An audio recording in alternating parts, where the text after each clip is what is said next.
Next, I would like to call upon stage our keynote speaker for tonight, Mr. Ash Singh, the founder and facilitator of Startup Course, is regarded as one of the most successful serial entrepreneurs in Southeast Asia. Having sold his first startup at age 22, he was named as one of Asia's top young entrepreneurs by Bloomberg Businessweek.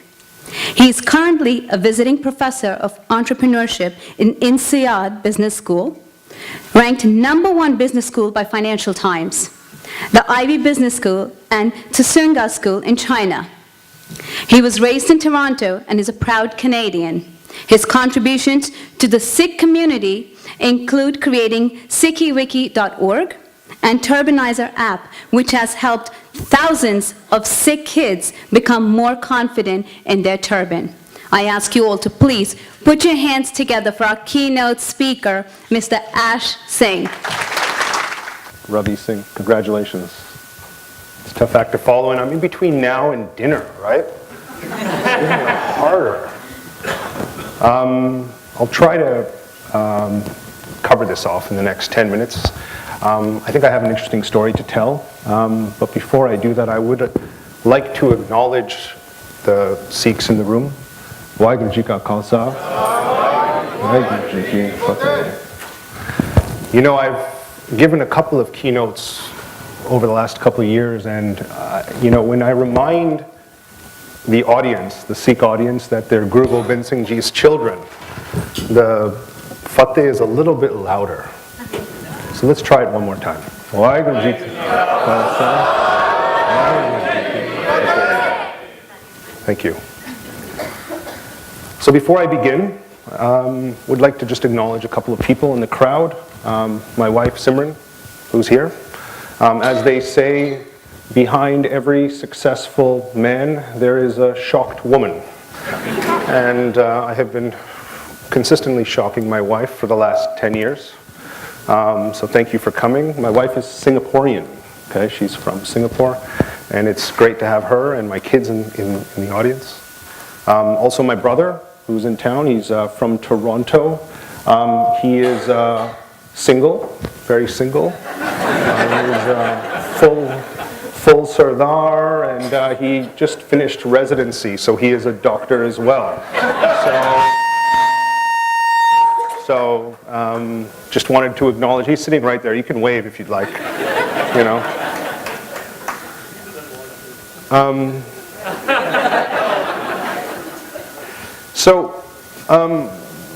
Allow me to begin my keynote. So just to kind of set the tone for what I do, I was born and raised in Thornhill, Ontario. It's a small Jewish community in Toronto. And coincidentally, Jagmeet Singh and I actually went to school together, right?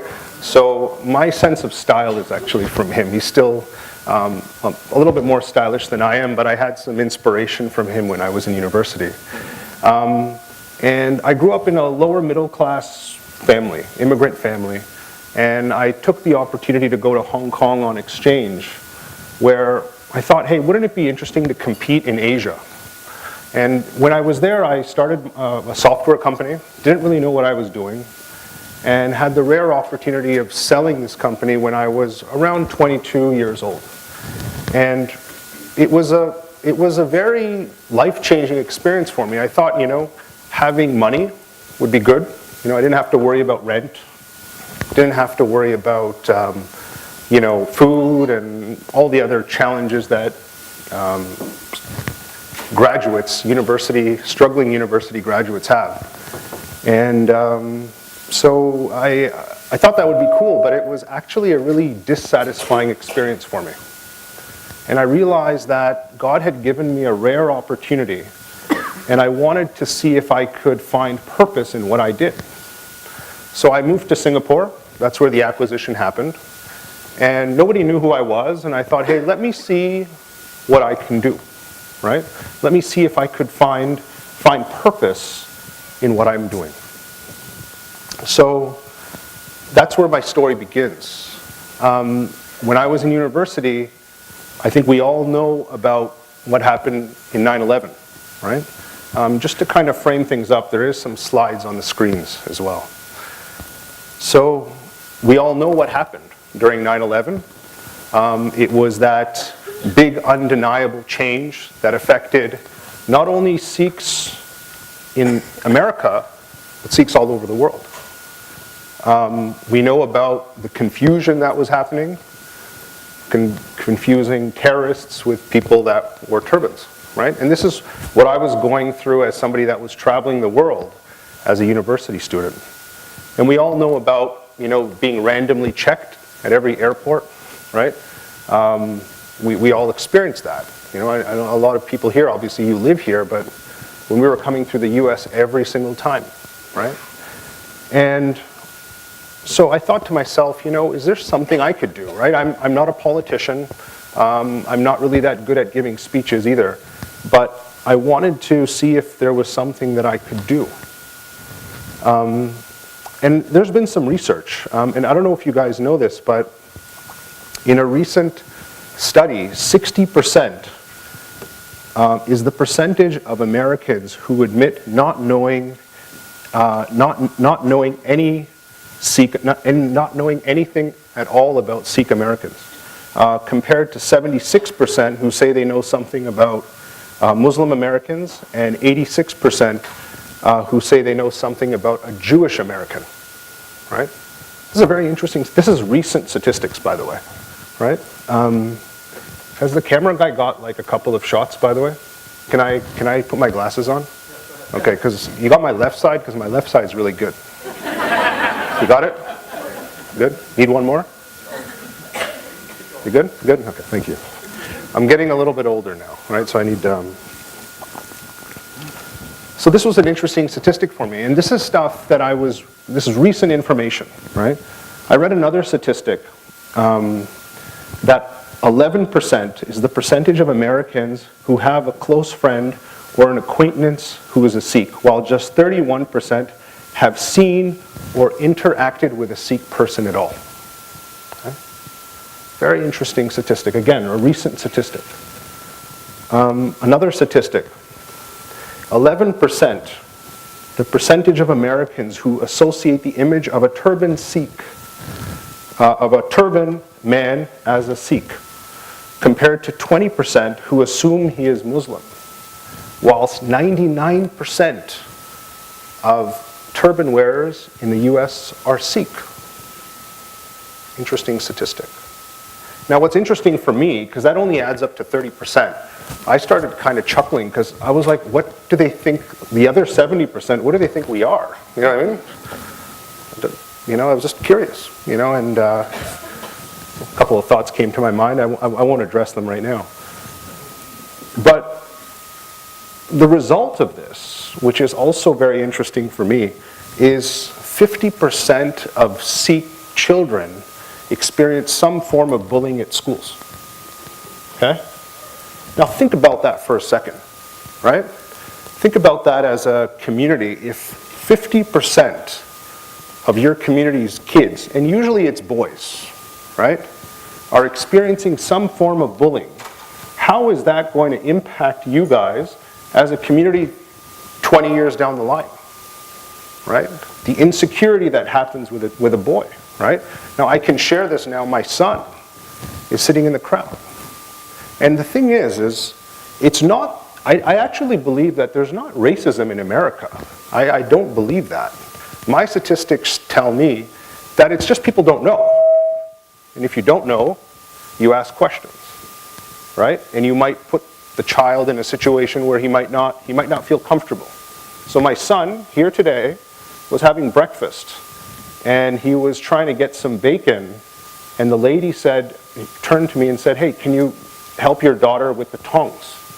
She thought he was a girl. This happens, guys. This is a real challenge that I think is being faced here. Now, my observation, because I live in Singapore and I've traveled a little bit, there are some unique things in America that you guys are facing right now. So I thought to myself, is there something that we could do to educate people, right? And this is when I was 23, 24 years old. So we came up with a concept. This is when Wikipedia was getting popular, I said, why don't I start a website called Sickie Wiki, right? I don't know if you guys have seen this website. You won't find my name, it's like really at the bottom. I don't really talk much about it. But we decided to put some information together online and use digital as a way of educating people. And 12 years later, as of today, we get 40,000 people all over the world on the platform every day, right? And we've had over 100 million people come on the site and learn about Sikhs. A lot of these people are not Sikhs. They're learning about it. The other thing we decided to do is we said, hey, what if we promote the vision, the image of the turban? So I created a website called ratemyturban.com. This was back in 2005. Some of you guys might know about this website, where there was a website called Hot or Not, where people were posting photos of themselves and asking people to rate them if they're hot or not. I kind of did the same thing with Sardars. I just put photos, and believe it or not, it took off. Yahoo had named it one of the sites of the year, and we had over 2 million people from all over the world visit the site and get some exposure of what a Sikh looks like. But the reality is our original goal was we actually failed, right? We wanted to do something that had a little bit more impact and really started to change the paradigm, right? And so I was puzzling through this. So I'm sitting in Singapore, by the way, and I have a couple of my friends, and we don't get funding from people. We just create stuff ourselves and we self-fund it and see what happens, right? And so I went online and I was thinking, I was like, okay, I need some inspiration. And I came across this quote which says, I hear and I forget, I see and I remember, I do and I understand. And then it got me thinking. I remember when I was young, and there was an experience where an uncle of mine came to my school and had a turban tying session for me and my friends. And I don't know if any of you guys have experienced this, done this for your children, but once the kids do that, it's amazing. You know, the other kids in the class are totally involved, and at the end of that experience, the kid who might be shy in the class suddenly becomes a hero. And they get it. They get that there's hair in here. They get that they wrap the head. They get the values. And it was a very powerful experience. So I asked myself, I said, okay, and I do apologize because in my line of work, financials are never a limit. I feel if I can think of something big, I will go out and do it, right? It's just the way I've been raised and just the way I think. So I thought to myself, what if I tied a turban on every American? Okay? So this is where I started out. I was like, okay, if I had to tie a turban for every American, there's 300 million Americans, 300 million, right? It would cost me around $5 a turban, that's $1.5 billion. We would need starch, right? Because the turbans need to look good. And then we need salayus as well, right? Because the hair needs to be, we have to make that happen.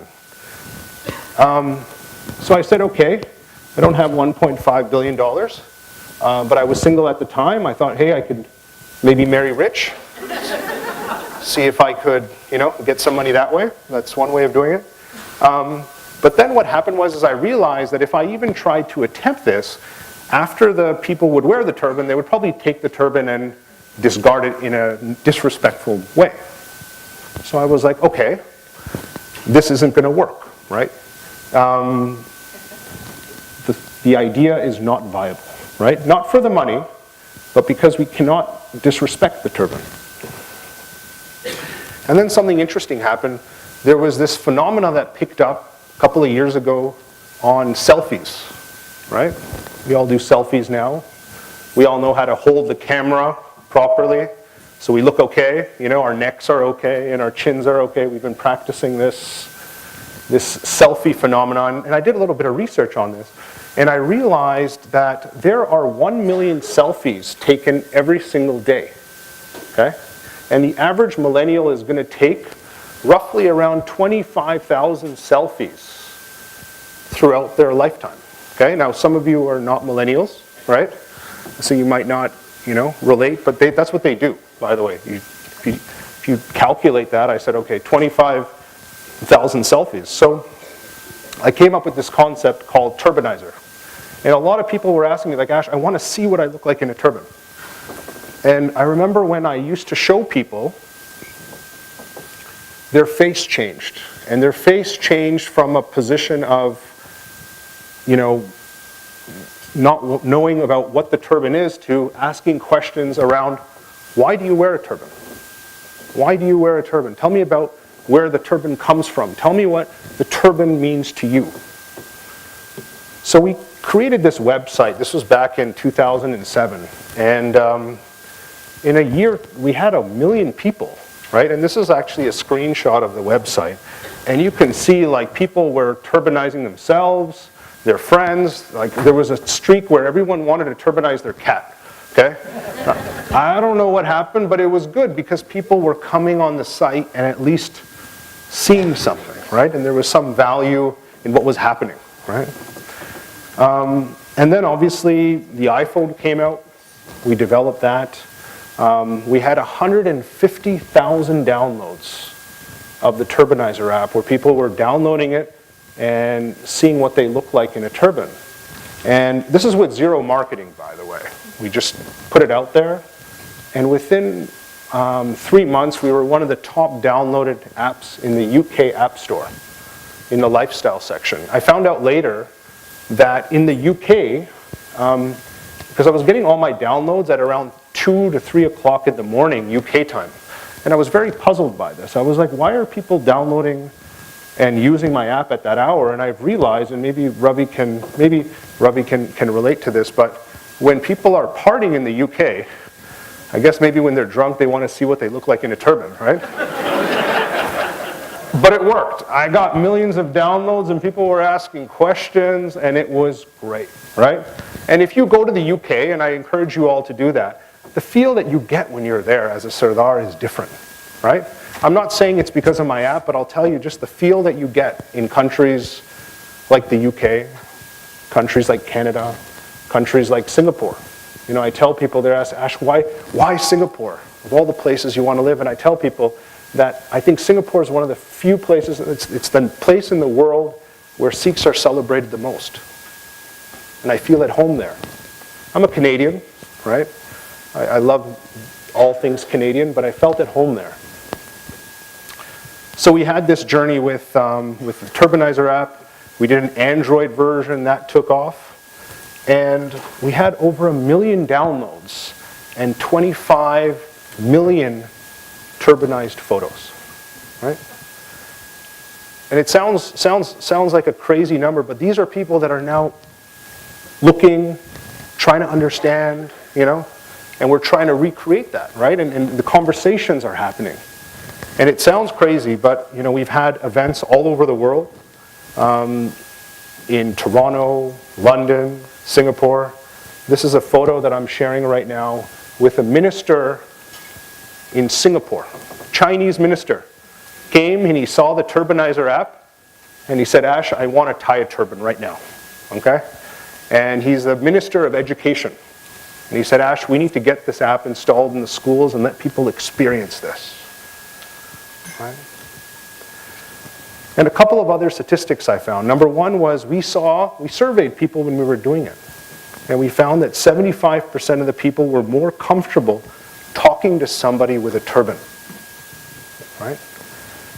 In addition, 90% wanted to find out more about the turban and about Sikhs and Sikh values, right? That's the key metric. We want people to start asking us. Now the challenge we have is, do we actually have the answer as Sikhs? When people come to you and ask you, why do you wear a turban, right? More often than not, we don't actually have the right answer to that, do we? Right? When somebody is, with my son, I find this all the time when kids are asking questions, do you know what to say? And I realize as a community we don't. And it's important for us as we go through this journey, because I'm standing here in front of you guys after a 14-year journey, right?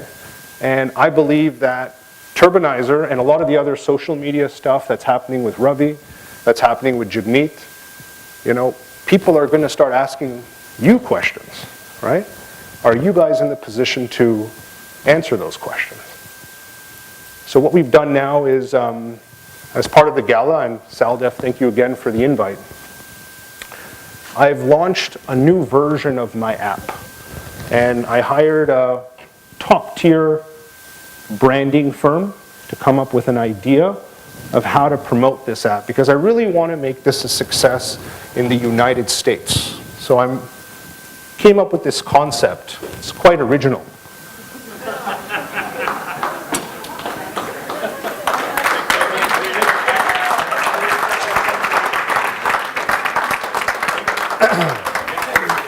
I know you guys might not have heard this before,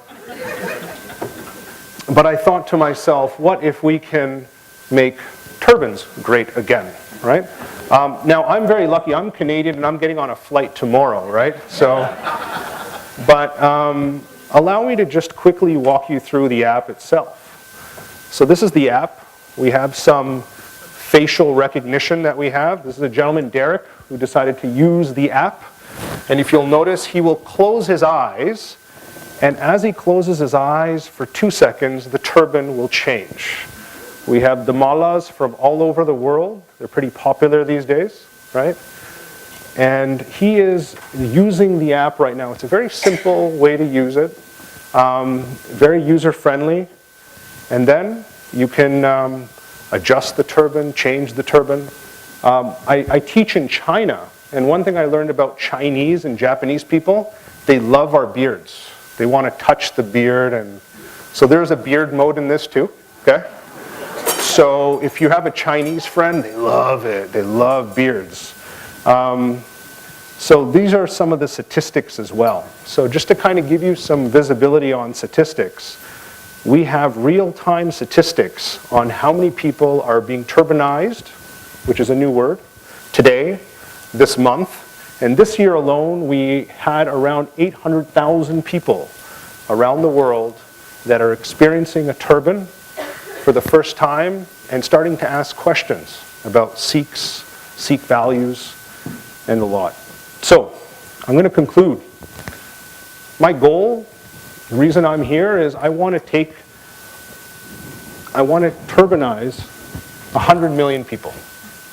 Sounds like a crazy goal, but it's really not that hard. I don't think it's something that's too hard to achieve. I want to have more conversations, more understanding, and less random checks at airports. So this is a photo when I fly, and I flew yesterday. This gentleman is giving me a thumbs up because he got turbanized at the airport, right? So he likes the product. So what I want to be able to do, and part of my journey here, this is the first time I've had an opportunity to speak to an American audience, is for you to download the app. The app is free, right? Just give me a 5-star rating, please. Take a selfie with your friends. When you meet other people, take a selfie.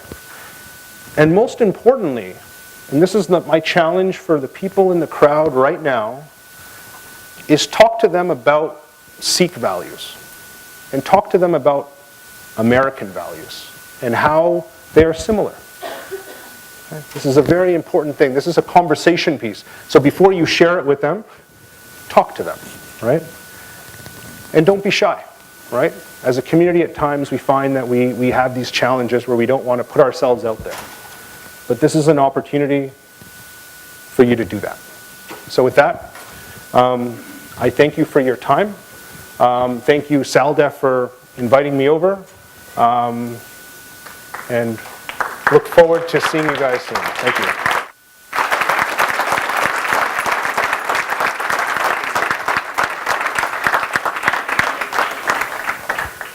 I've always wanted to say this, by the way. You know how on speeches they say, God bless you and God bless America? I've always wanted to say that, but you guys, the applause came a little bit early. Thank you very much. Waheguru Ji Ka Khalsa. Waheguru Ji Ki Fateh.